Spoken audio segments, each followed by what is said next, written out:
Hey, what is going on guys? Tech Enthusiast here, and this is an Antutu benchmark video between the OnePlus 6T against the Samsung Galaxy Note 9. So we have the Snapdragon 845 versus the Exynos 9810. Both of these phones have 6GB of RAM, and you can see the rest of the specs on this side. Now with that being said, let's get started.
So the OnePlus 6T finished first, and overall it scored higher in the points.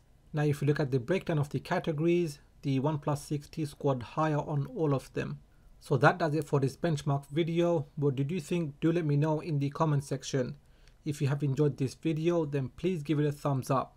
If it is your first time here, then please do consider subscribing, as I have more videos coming up. So make sure you have that bell notification enabled. Please do follow me on Twitter and Instagram, and like always, thanks for watching, and I will catch up with you in the next video.